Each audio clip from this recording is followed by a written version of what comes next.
네, 안녕하세요. 2020 SNU 바이오 모니터링과 인체 노출 평가를 담당하고 있는 서울대학교 보건대학원의 김성균 교수입니다. 오늘은 제7장 바이오마커의 자료 해석에 대해서 다뤄보도록 하겠습니다.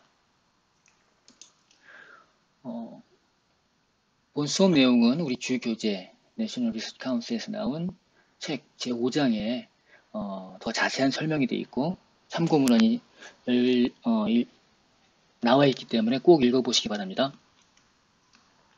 전체적으로 자료 분석의 틀을 보고 그리고 여기에서 다뤄야 될 핵심적인 개념들에 대해서 살펴보겠습니다.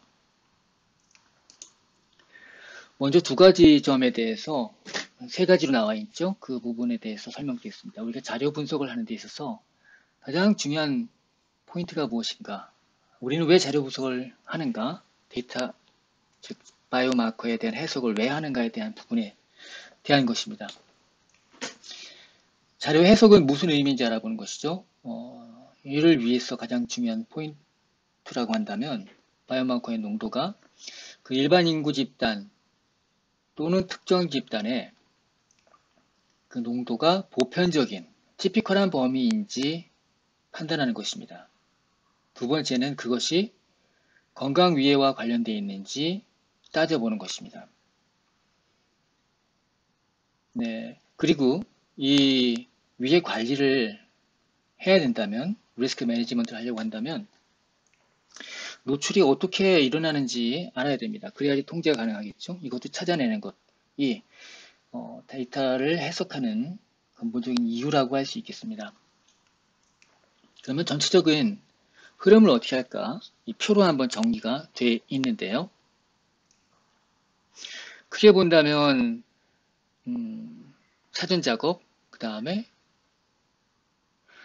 기술적인 분석, 그 다음에 건강 관련된 또는 위해 기반의 분석, 세 가지로 나눌 수가 있겠습니다. 첫 번째는 사전 분석이라고 할 수 있겠는데요. 데이터가 완결성이 있는가 보는 것입니다. 두 번째는 자료의 비교를 목적으로 하는 것입니다. 세 번째는 아까 말씀드린 것처럼 건강과 관련이 있는지를 보는 것입니다. 하나씩 살펴보겠습니다. 첫 번째 단계에서 가장 중요한 부분은 데이터의 완결성입니다. 데이터 퀄리티 관련된 부분이 나와 있는데요. 우리가 통계 분석을 하든지 또는 모델링을 하든지 이 데이터를 이용해서 어떤 작업을 할 때는 그 숫자가 참이다 또는 정확하다라고 가정을 하고 합니다. 그것이 흔들린다면 자료 분석을 할 수가 없고 당연히 그것이 되었겠거니 생각을 하고 그냥 분석을 하게 된다면 나중에 큰 낭패를 볼 수가 있습니다. 이런 작업들이 충분히 진행되었다라고 한다면 그 다음 단계에 갈 수 있는데 저는 책에는 그렇게 나와 있지만 저는 이 사전 작업에서 데이터 완결성뿐만 아니라 노출과 독성 자료들도 확보 가능한 것인지 살펴봐야 된다라고 얘기하고 싶습니다. 그리고 우리가 그 독성 정보에 관련된 해석에서 다양한 옵션을 써야 되는데 그런 부분들도 사전에 점검을 해야 됩니다. 이게 모델이 있는지 건강 영향과 관련된 연구가 어느 정도 수준이 있는지도 함께 분석이 첫 번째 사전 작업에서 되어야 된다라고 말씀드립니다.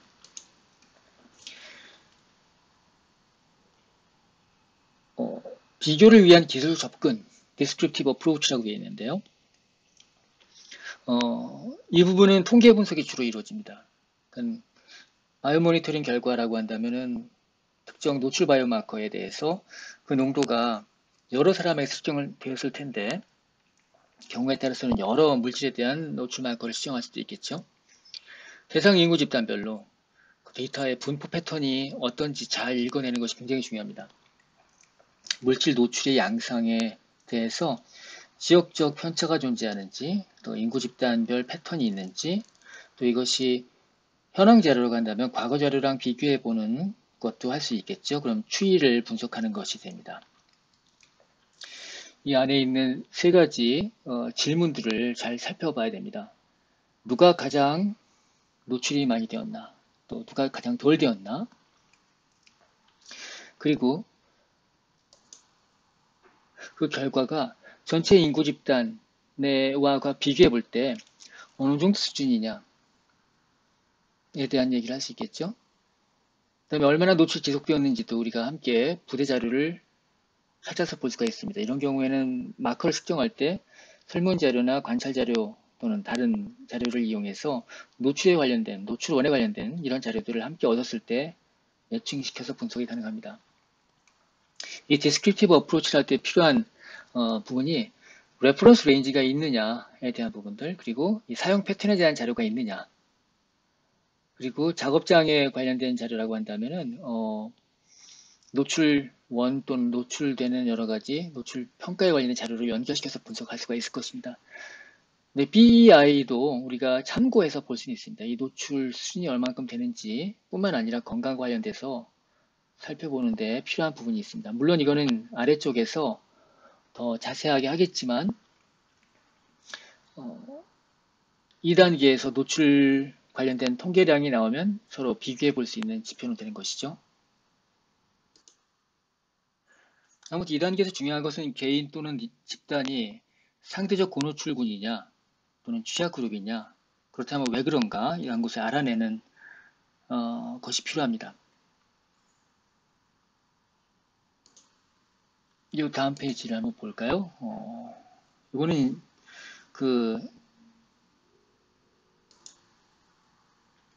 앞에서 설명드렸던 내용들 조금 자세하게 본 것인데요. 그 데이터를 우리가 뽑아낼 때 통계량을 잡죠. 그때 이제 평균을 잡을 수도 있고 또는 뭐 스탠다드 데비에이션을 잡을 수도 있는데, 지금 이 오른쪽에 보이는 그림이 가장 대표적인 바이오 모니터링을 인구 집단에서 얻은 자료를 표현하는 방법입니다. 그래서 이 평균들을 집단별로 전체 성별, 연령별, 지역별로 이렇게 구분해서 보여주고 있고, 또 퍼센타일 값으로 보여주고 있죠. 이 아래쪽도 존재하죠. 당연히 존재하지만 우리는 이 고노출군에 관련된 부분들을 주로 살펴보기 때문에 이런 통계량을 통해서 어느 정도인지 파악을 할 수가 있습니다. 특별히 분위수의 경우에는 분포에 큰 영향을 받지 않습니다. 이것이 노멀한 분포든 또는 대수정규 분포라든 95분위수라 75분위수는 변하지 않습니다.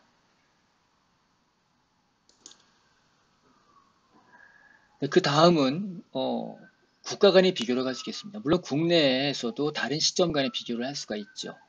이때 도움을 주는 지표는 평균도 할 수 있지만 95분위수를 쓸 수 있습니다. 이 앞에서 우리가 95분위수를 뽑아낸다면 이것을 RV95, 즉 레퍼런스 도수 95%의 값으로 우리가 지정할 수가 있는데, 이 그림에서는 제1기 국민환경 보건 기초조사 그리고 다른 시기의 기초조사 값들을 함께 비교하는 것입니다. 지금 현재 제4기가 나오고 있는데 여기서 1기랑 2기에 대한 비교를 보여주고 있습니다.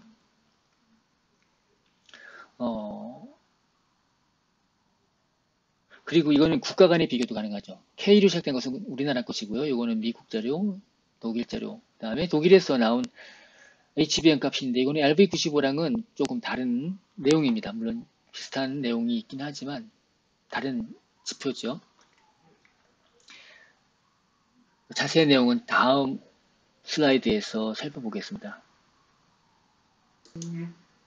일단 요약을 하고 있는데요. 이 표에 대한 요약이죠. 그 위의 기반에 대한 접근 방법입니다. 이 위의 기반에 관련된 접근을 그림으로 크게 표현한다면 마커로부터 직접 해석할 수 있는 방법. 두 번째는 외적인 기준 농도에 상응하는 분석 방법입니다. 즉, 일일 허용 노출량이라든지 또는 뭐 RFD라든지 레퍼런스 도수죠. EP에서 쓰고 있는 그런 독성 참고치가 있을 때 그것은 노출로 인해서 발생할 수 있는 독성에 대한 그 기준치가 됩니다. 거기에 상응하는 농도, 바이오마커의 농도를 우리가 추정해 볼 수가 있겠죠. 그런 방식으로 노출 마커를 활용할 수가 있고요. 세 번째는 노출량을 역산을 해서, 즉 농도, 바이오마커의 농도를 갖고 이거를 평균적으로 얼마만큼 섭취했는지 역으로 추정할 수가 있습니다. 모든 물질을 다 할 수 있는 것은 아니고 pK 모델이 있는 경우에 가능하죠. 그것을 통해서 노출량을 역산을 해서 그것으로서 그 노출 독성 참고치랑 서로 비교하는 것입니다. 독성 참고치는 노출에 관련된 그 기준치가 되는 것이기 때문에 첫 번째 그림이 바로 A에서 해당된 내용이고요. 두 번째 그림이 이쪽에 해당된 내용입니다. 각각에 대한 내용들을 좀 더 자세하게 살펴보도록 하겠습니다. 첫 번째는 직접적으로 해석하는 것입니다. 보통은 에피데이터가 있을 때, 역학 자료가 있을 때 그 농도, 생체 시료의 농도만 갖고서 바로 독성에 대한 예측을 할 수가 있습니다. 이런 경우는 혈중납이 가장 대표적인 사례라고 볼 수 있습니다. 또 혈중 수은도 이것으로 할 수 있는데요. HbM2 같은 밸류는 혈중 농도가 15 마이크로그램 퍼 리터 정도 이상이 되면 메디컬 인터벤션이 필요한 정도로 알려져 있습니다. 그런 것들이 이 직접적으로 해석이 가능한 수준이라고 볼 수 있겠습니다. 모든 물질은 아니지만 제한적이나마 여러 가지 물질에 대해서 독성 참고치가 있습니다. 이것을 우리가 reference dose라고 불리기도 하고요. 비발암성 물질의 경우에는 발암성 물질의 경우에는 캔서 슬로 팩터 같은 것들이 있죠. 이런 외적 노출량에 대한 기준치가 있을 때 그것으로 독성에 대한 부분들을 우리가 예측할 수가 있죠. 즉 노출 수준이 이 RFD를 넘었느냐 안 넘었느냐를 따져보는 것들인데 우리가 이러한 이 그림에서 보는 것처럼 이 독성 참고치에 상응하는 수준에 해당되는 마커가 농도가 얼마큼 되는지를 보는 것입니다. 이 단계를 하려고 한다면 우리는 전통적인 노출 모델을 돌려서 그것으로 우리가 노출량을 산정해보고, 즉 섭취량 자료라든지 사용량 자료에다가 오염도 자료를 우리가 곱해서 다양한 그 패스웨이 분석을 합니다. 뭐 먹는 것, 입는 것, 또 바르는 것 이런 것들을 다 합산해서 볼 때 노출량이 얼마큼 되겠다라고 한다면 그것을 우리가 노출되는 정도에 대한 인풋으로 생각을 하고 거기에 상응하는 바이오마커의 농도를 우리가 추정해 볼 수가 있겠죠. 대개 이제 이건 바이오 모니터링을 함에 있어서 그 독성을 예측하는 데 있어서 좀 불분명한 부분이 많이 있지만 그래도 자료가 없을 땐 이렇게 활용하는 경우가 많이 있습니다. 세 번째는 그 PK 모델이 있을 때 가장 흔히 사용되는 방법인데요. PK 모델이 있다라는 말은 우리가 애드미를 알고 있다는 거니까요. 섭취한 다음에 또는 뭐 흡입한 다음에 또는 바른 다음에 몸에 일정 정도 체류하다가 배설되는 정도를 알 수 있는 건데 그 자료가 있다면 그걸로 모델을 꾸릴 수가 있습니다. 즉 소변이나 혈액 중에 농도가 얼마큼 나왔다면 이것은 얼마큼 섭취했는지를 우리가 역으로 추정할 수가 있습니다. 그러면 이것으로서 평균 섭취량을 우리가 추정할 수가 있죠. 그것으로 우리가 독성 참고치랑 비교하는 방식으로 하는 거, 이것을 노출량 역산이라고 하는데요. dose reconstruction이라고 되어 있죠. PBPK 모델을 사용한다면 동물 자료에서 얻은 것이라도 사람의 몸무게, 사람의 혈류량, 사람의 심박수 이런 것들을 다 대입하고 그 모델이 사람에 상응하게끔 세팅한 다음에 돌리게 된다면 충분히 그것도 시뮬레이션이 잘 맞는 것들이 입증이 되어 왔습니다. 이 테이블에 보면은 여러 가지 물질들에 대해서 바이오마커들이 있고 그 바이오마커들이 어떻게 해석되어 왔는지에 대한 사례들이 나와 있습니다. 우리 교재 네스 책의 각 챕터 또는 그 부록에 나와 있는데 여러분들께 꼭 읽어보시라고 말씀드리겠습니다. 이건 굉장히 교과서적인 교범적인 사례입니다. 마커 해석에 있어서 꼭 숙지하셔야 되는 것이고요. 다 하시면 좋지만 다 하십시오. 다 하시고 여러분들은 앞으로 여기에 있는 것 또는 2006년도에 나왔기 때문에 그 뒤에도 업데이트된 내용들이 꽤 있습니다. 논문이나 다른 문헌에 보면은 그래서 여기에 없는 것을 선택하셔도 괜찮습니다. 그래서 학기 말까지 앞으로 한 3주 정도 시간을 드리겠는데 나름 리뷰를 하시고 발표하시는 시간을 가져보도록 하겠습니다.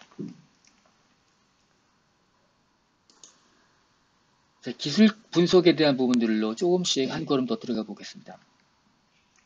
앞에서 우리 기술적 접근이라고 하는 것들은 비교를 위한 것이라고 했습니다. 이 비교라고 한다면은 그 비교의 대상이 필요하겠죠? 여기서 필요한 것들이 이제 그 기준입니다. 기준치 또는 참고치라고 할 수 있는데요.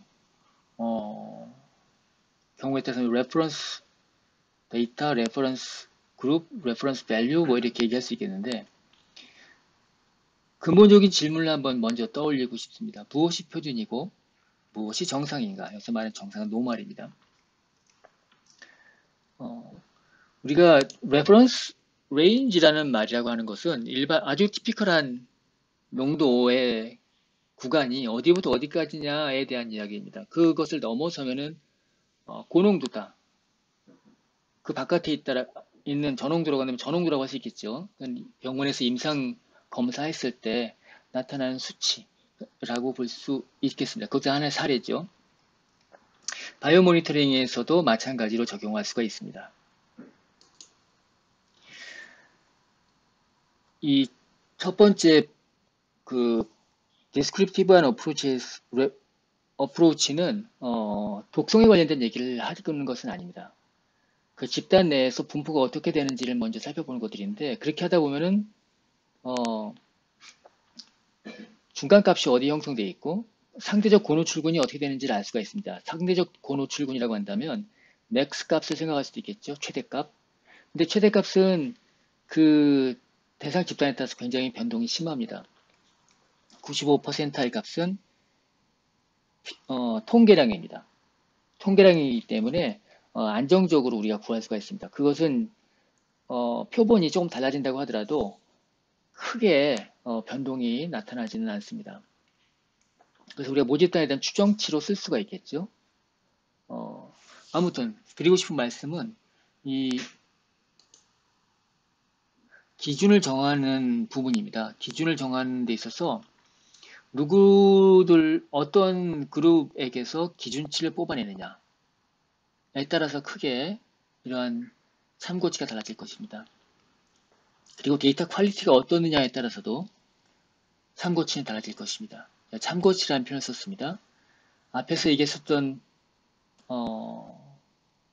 95%의 값, RV95 또는 평균 이런 것들이 참고치로 쓸 수가 있습니다. 우리나라 가장 일반적인 사람들에게 있어서 비직업적으로 노출된 사람들에서 나타날 수 있는 평균값이 얼마냐. 그리고 상대적 고노출군이라고 얘기를 하려고 한다면 직업적으로 노출되지 않았지만 많이 노출된 사람들은 이 농도를 벗어난 사람들이다. 이것은 일종의 컷오프 또는 컷포인트로 쓸 수 있는 밸류가 95%의 값이라고 볼 수 있죠.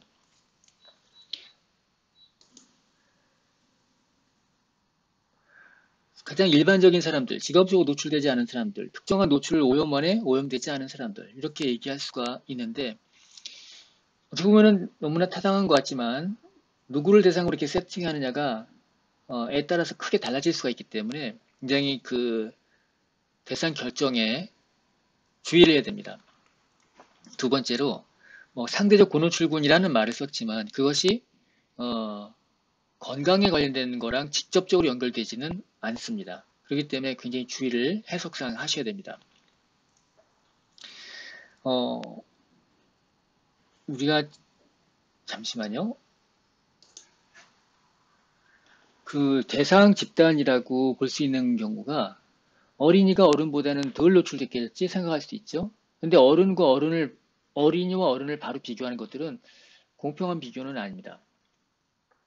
어른과 어른끼리 비교하고 아이랑 아이끼리 비교할 필요가 있죠. 남자와 여자보다는 남자와 남자끼리 비교하는 것들이 타당하겠죠. 왜냐하면 거기서 나타날 수 있는 연령 효과나 성 효과 같은 것들 때문에 실제 노출에 대한 부분들이 가려질 수 있기 때문에 그래서 레퍼런스 집단을 설정하는 것도 굉장히 중요합니다.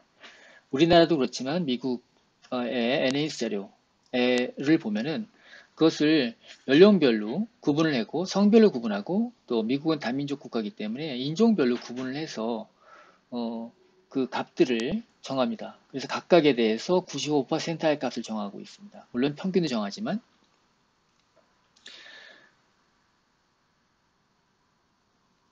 그래서 그 각각에 대해서 우리는 그런 서브셋을 레퍼런스 파퓰레이션이라고 볼 수가 있겠습니다. 아까도 말씀드렸지만 그 레퍼런스 파퓰레이션이라고 하는 사람들은 나름 직업이 있겠죠. 하지만 그 특정 물질에 대해서 직업적으로 노출되었다라고 볼 수 있는 사람들은 일단 섭외할 때 제외를 합니다. 일반 인구 집단을 나타내는 사람이라고 볼 수 있겠습니다. 그럼에도 불구하고 그 안에서는 굉장히 다양한 노출 원인이 존재할 것입니다. 또 같이 노출됐다고 하더라도 굉장히 다른 반응을 보이기 때문에 노출 바이오마커의 농도도 다를 것인데 그 베리어빌리티에 대한 부분들을 팩터 별로 본다면 PK 팩터가 있을 수도 있고 그걸 일종의 호스트 팩터겠죠. 나이나 또는 유전적인 차이나 또는 질병 스테이터스나 또는 어떤 약을 먹는지 또는 라이프 스타일, 영양 상태 등등이 그 애드미에 관련된 정도를 다르게 만들 수 있습니다. 훨씬 더 심박수를 더 빠르게 만들 수도 있죠. 또는 더 잘 배설시키기도 할 수 있죠. 그에 따라서 마커의 농도가 달라질 수 있는 거니까 그건 PK 팩터로 볼 수 있겠습니다. 그렇지 않은 요인들도 존재할 것입니다. 그래서 굉장히 다양한 베리어빌리티가 존재할 수 있다는 것. 네. 그럼에도 불구하고 그 레퍼런스 파퓰레이션은 또는 레퍼런스 그룹은 그 특정 그 집단에 대한 인구 집단에 대한 대표성을 갖고 있어야 됩니다. 그래야만이 대표성을 어, 가져야지 다른 집단 그 내부에 있는 다른 사람들과 비교 가능하겠죠. 비교를 하려면은 대표성이 꼭 필요하다.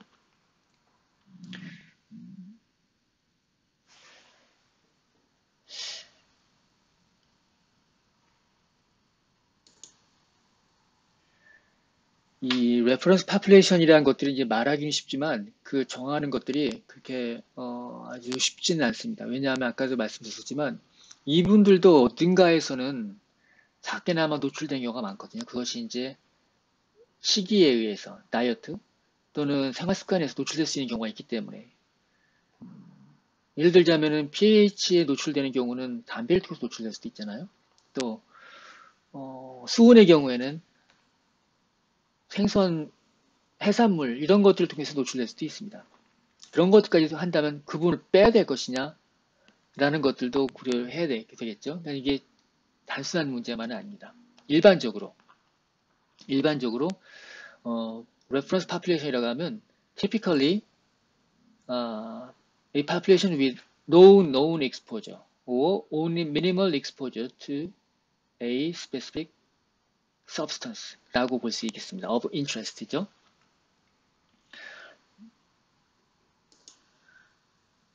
여러분들께는 제 4장에 있는 부분을 한번 다시 읽어보셨으면 합니다. 여기 제가 페이지 수를 표시해놨는데 거기에 보면 레퍼런스 그룹을 설정하는 데 있어서 우리에게 어떤 아이디어를 줄 수 있는 표현들이 잘 나와 있습니다.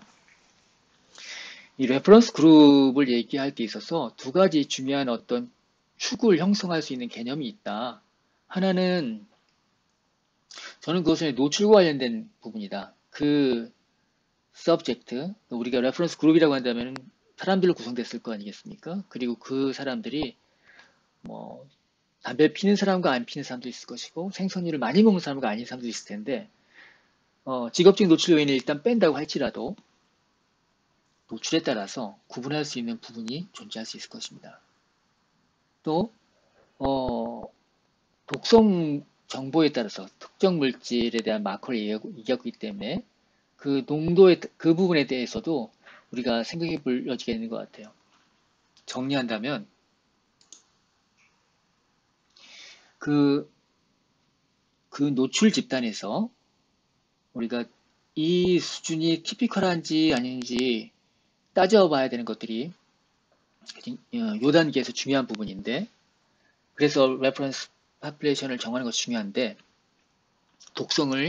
독성이 클 경우에는 좀 더 세분해서 볼 필요가 있다. 그렇게 본다면 이렇게 개념적으로 이렇게 구분을 해봤습니다. 혈중 납에 대한 것들은 아마 이 부분에 올 수 있는 것인데 물질에 따라서 다른 영역에 존재할 수도 있겠죠. 아무튼 레퍼런스 그룹은 노멀한 그룹이다 또는 티피컬한 그룹이다. 예, 뉘앙스는 다르지만 그것이 작업장에서 노멀한 농도 수준과 작업장이 아닌 일반 인구 집단에서 노멀한 수준은 다를 것입니다. 작업장이라는 부분을 빼놓고 일반 인구 집단에서만 놓고 본다라도 어떠한 특정 다이어트에 의해서 그걸 많이 하는 사람들과 또는 어떤 비헤이비어를 하는 사람들과 아닌 사람들의 경우 다를 건데 당연히 그럼 빼버리면 되지 않느냐 싶지만 우리가 명확하게 그 노출 요원을 알고 있지 못하는 경우라고 한다면 어떤 경우는 빼고 어떤 경우는 빼지 않고 연구자에 따라서 또는 어떤 목적에 따라서 서로 다르게 우리가 한다면 역시 그것도 역시 공평한 비교는 아닐 것입니다. 아무튼 이런 그 집단 간 비교를 함에 있어서 디스크립티브 어프로치에 있어서 우리에게 도움을 주는 지표가 RV95라고 말을 했습니다. RV95는 굉장히 많은 유용성을 갖고 있습니다. 일단 이 안정적인 지표라고 하는 것들이 누적으로 봤을 때 크게 흔들리지 않는 지점으로 선택을 합니다. 근데 경우에 따라서는 이것이 안정하지 않다면 90%의 값을 쓰기도 합니다. 그래서 이 수준을 넘어가게 된다면은 티피컬하지 않구나, 상대적 고노출군이구나 라고 얘기할 수 있습니다. 그리고 이 물질이 발암성 물질이거나 아니면은 잔류성이 강한 물질이라고 한다면 이걸 넘어가는 경우에는 위해 관리 조치를 취할 수도 있습니다. 그런 경우가 있습니다. 이 95%라는 중요한 정보가 또 들어있을 수 있습니다. 높은 거잖아요. 이보다 높은 사람들은 왜 높을까에 대한 얘기를 생각해 봐야겠죠. 그래서 이 노출 마커가 많이 측정된 경우에 그 집단, 그것이 다른 집단을 형성하는 것이냐에 대한 얘기를 받으며 왜 높은지에 대한 설명을 우리가 할 수 있어야 된다는 것이죠. 혹시 어떤 메타볼릭 엔자임이 다른 사람들이냐 또는 특정한 노출이 많이 될 수밖에 없는 사람들이냐 사회 경제적 지위로 볼 때 또는 어떤 특정 다이어트나 어떤 그런 생활 습성을 갖고 있기 때문에 이런 부분들을 찾아볼 수가 있는 것이겠죠. 그래서 보건학적으로 굉장히 중요한 의미를 가질 수 있다고 보겠습니다. 어떻게 본다면 이 수준을 벗어나는 경우를 우리가 아웃라이어라고 볼 수 있겠는데 이 부분들을 잘 식별해 봐야 됩니다. 자, 요거는 아까 앞에서 보였던 것들을 조금 다른 각도에서 보여드린 것들인데요. 국민학교 보건기초조사에 나왔었던 것들을 국가별로 또 비교할 수 있는 것들을 하는데 제가 여기다 독일 자료, 미국 자료를 썼지만 우리의 RV95를 도출하는 경우랑 독일의 RV95를 도출한 경우가 같아야만이 서로 비교가 가능하겠죠. 그렇지 않다면은 RV95라고 하더라도 그냥 표현은 돼 있지만 내용이 다를 수가 있을 수 있습니다. 그런 경우에는 공평한 비교가 안 되기 때문에 그 비교가 의미가 없어질 수가 있습니다. 그래서 어떻게 이것이 도출되었는지에 대해서 또 누구를 집어넣고 누구를 빼는지에 대해서 잘 살펴보고 자료를 쓰셔야 됩니다. 제가 여기에 몇 가지 논문들을 첨부해 놨는데요. 이 논문들은 레퍼런스 그룹을 어떻게 설정할까, 또 RV95를 이용해서 어떤 일을 할 수 있을까에 대한 얘기들, 그리고 어떻게 도출할까, 더 나아가서 HBM까지도 얘기를 하는 논문들인데요. 여기 회색 표시한 부분은 다음에 얘기를 할 위해 기반의 분석에 대한 쪽에 더 많은 이야기가 들어가 있습니다. HBM이라고 되어 있는데요. 사실은 이 디스크립티브 어프로치에서 최종적으로는 집단 간의 비교도 하지만 또 RV95 갖고 얘기는 하지만 그 나온 수치가 HBM과 어떻게 되느냐 비교를 해볼 수가 있다면 제1단계에서도 해볼 수 있는 것이죠. 그래서 여기다 써봤습니다. Population based 된 reference value에 관련된 설정에 관련된 이야기들이 이 논문들에 써 있는데 제가 이렇게 PDF 링크로 달아놓은 것들은 눌러오시면 여러분들이 내려받을 수 있습니다. 꼭 한번 보시고 요 제3기 기초조사 중급속 정리라고 된 것은 아직 논문으로 출간은 되지는 않았습니다. 않았는데 저 연구진에서 한번 매니스크립으로 정리해 본 것입니다. 그래서 제3기 기초조사에서 중금속 정리를 했는데 RV95를 정리를 했어요. 그런데 여러분들이 제가 아까 설명을 드릴 때 그 레퍼런스 그룹을 정할 때 누구를 집어넣고 누구를 뺄까에 대한 이야기들이 그 안에 담겨 있습니다. 여러분들은 그걸 보시고 여기서 타당하게 그 레퍼런스 그룹을 설정했을까에 대한 부분을 염두에 두고 한번 읽어보시고 한번 생각해 보세요. 그리고 우리 본수업 시간 얘기를 한번 나눠보죠. 여기에 있는 맨 마지막에 있는 것들은 제가 잔류성이 강한 것들은 RV95를 넘는 것으로서 위에 관리를 할 수 있다는 말씀을 드렸잖아요. 그리고 거기에 관련된 보고서입니다. 한번 나중에 한번 보시기 바랍니다. 네, 이어서 설명드리겠습니다. 우리가 레퍼런스 도스에 관련된 말씀을 드렸는데 일반적으로 레퍼런스 도스를 죄송합니다. 레퍼런스 밸류를 또는 레퍼런스 레인지를 설정하는 데 있어서 누구를 선택할 것이냐에 대해서 우리가 관행적으로 또는 습관적으로 하다가는 큰 낭패를 볼 수 있는 사례들이 종종 있습니다. 왜냐하면 그 레퍼런스 레인지라는 거 하는 것이 또는 그 레퍼런스 밸류라고 하는 거 참고치라는 거 하는 것이 독성 참고치 말고 참고치라고 하는 것이 경우에 따라서 굉장히 다른 의미를 가질 수 있습니다. 또 앞에서 설명을 드렸지만 연구 설계 어떤 연구 설계에서 나온 자료냐에 따라서 크게 달라질 수가 있습니다. 여기 있는 사례를 한번 본다면 그 부룬디라는 국가가 있습니다. 부룬디에서 이 얼번 지역에 사는 사람들과 루럴 지역에 사는 사람들이 있어서 pH의 노출 정도를 이 원하이드록스파이렌이라는 물질로서 비교를 해보고 싶었어요. 얼마만큼 노출이 pH에 많이 되는지. 다음 방향에 타놨었죠. 당연히 시골이 더 깨끗할 거야 라고 생각을 했지만 아니죠. 이 격이 보면은 직업적으로 노출된 경우는 아니지만 오히려 도시 지역이 훨씬 더 적게 노출되는 거 있는 것을 볼 수가 있습니다. 스터디 디자인을 어떻게 했느냐에 따라서 우리가 잘 볼 수가 있는 건데 이 경우에는 가정에서 그 땔감을 태우는 과정에서 연료로서 그래서 노출이 많이 되는 케이스예요. 이 경우에는 조금 더 서구화된 그런 연료를 쓰고 있는 경우이기 때문에 여기가 훨씬 pH가 낮은 경우이죠. 여기에 비해서는.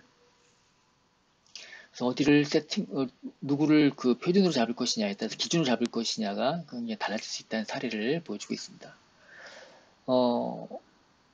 한번 읽어보십시오. 쭉 일독을 해보시고 제가 색깔로 표현했었던 부분들 그래서 누구를 넣고 안 넣고에 따라서 어떻게 우리가 해석을 할 수가 달리할 수 있는지 보셨으면 좋겠습니다. 그리고 우리 본 수업 시간에 한번 말씀을 나눠봤으면 좋겠어요. 꼭 읽어보십시오.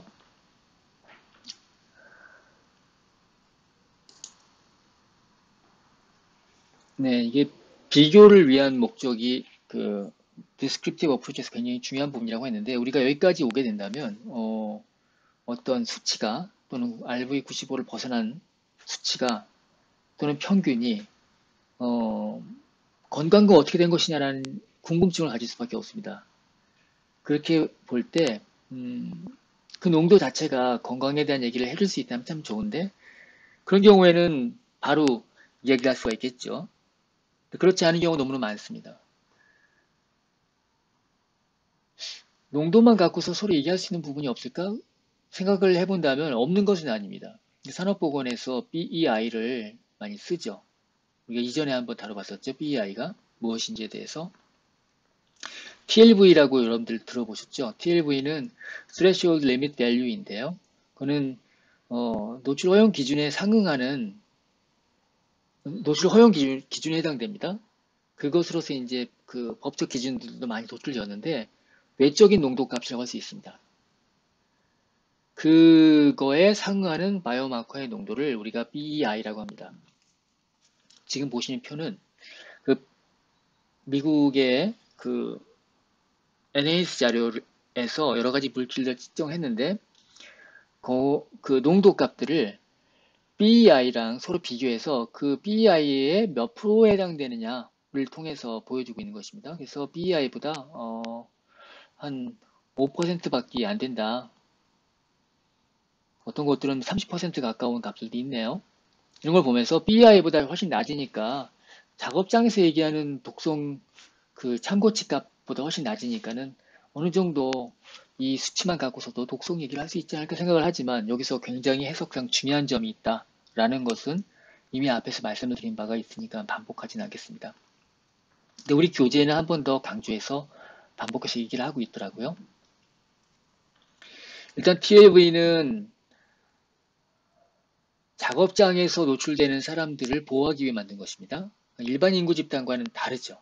왜 다른가에 대해서 생각을 한번 해보시고요.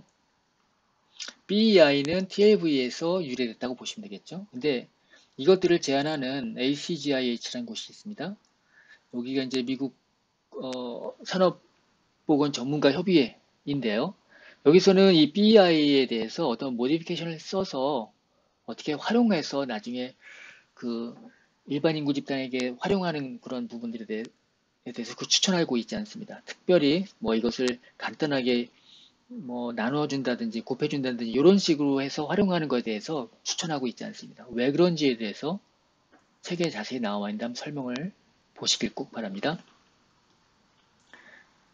우리가 지난 시간에 한번 이야기를 많이 했었어요. 왜 이런 것들이 다르게 적용되는지에 대해서. 또 독일에서는 BAT라는 것도 있습니다. 굉장히 유사하지만 이 경우에는 평균 노출에 해당되는 거거든요. 근데 BAT의 경우에는 가장 높은 농도, 실링 밸류라고 합니다. 거기에 해당되는 것입니다. 그래서 좀 달라요. 역시 거기서도 어떤 상수로서 나눠주거나 곱아주는 그런 방식으로 해서 얘네들을 일반 인구 집단에 활용되는 경우에 적용하지는 말아라 이렇게 얘기를 하고 있습니다. 간단하게만 보더라도 작업장에서 8시간 일을 하죠. 그리고 주말에 일을 하지 않죠. 그런 상황을 본다면은 일반 환경의 경우에는 종일 노출되는 있는 거니까 우리가 간단하게 수치적으로 우리가 뭘 곱해주거나 나눠주면 되겠다 싶지만 그렇게 되지 않죠. 왜 그런지에 대해서 제가 여기 PPT에 써놨지만 한번 쭉 보시고 그 부분도 우리가 여러분들이 스스로 공부를 더 하시고 이해하셨으면 하는 바람에서 지금 자세히 설명을 드리진 않겠습니다. 꼭 책을 읽어보시기를 바랍니다. 자, 그리고 노출 경로에 대한 이야기인데요. 예, 작업장에서 노출 경로랑 일반 인구 집단에서 노출 경로도 다르죠. 그리고 노출 경로에 따라서 독성이 달라진다는 말씀도 여러분들께 드렸습니다. 물론 대사도 달라지죠. 따라서 그 대사체가 대부분의 경우에 해당되는 그 바이오마커는 물론 원물질도 쓰긴 하지만 원물질도 대사돼서 나가는 거기 때문에 배설된다고 하더라도 어디로 들어왔냐에 따라서 그 애드미가 달라질 수가 있습니다. 그렇게 본다면 똑같은 방식으로 적용해서 쓰기는 어렵죠. 그것을 몇으로 나눠준다고 하더라도. 네, 오늘 시간은 뭐 한 40분 정도 강의가 됐지만 굉장히 많은 내용이 담겨 있습니다. 여러분들이 책을 통해서 좀 더 이해해 주셨으면 좋겠고요. 이 다음 시간에는 우리가 지금 descriptive approach에 대한 얘기를 했잖아요. 그래서 다음 시간에는 그 기술 통계 분석을 통해서 descriptive approach에 관련된 실습을 해보겠습니다. 실습 자료는 국민환경보건 기초조사입니다. 제 3기 자료를 이용해서 해볼 테니까 여러분들 어떤 게 더 나을지 모르겠는데 본 수업 시간에 한번 여쭤보겠습니다. SES로 했으면 하는데요. R이 더 편하시다면 R로 해보겠습니다. 자, 그리고 본 수업 시간 전까지 이 강의 자료에 대해서 질문거리를 생각해 보시고 토론방에 걸어주시기 바랍니다. 자, 오늘 여기까지 하겠습니다. 수고하셨습니다.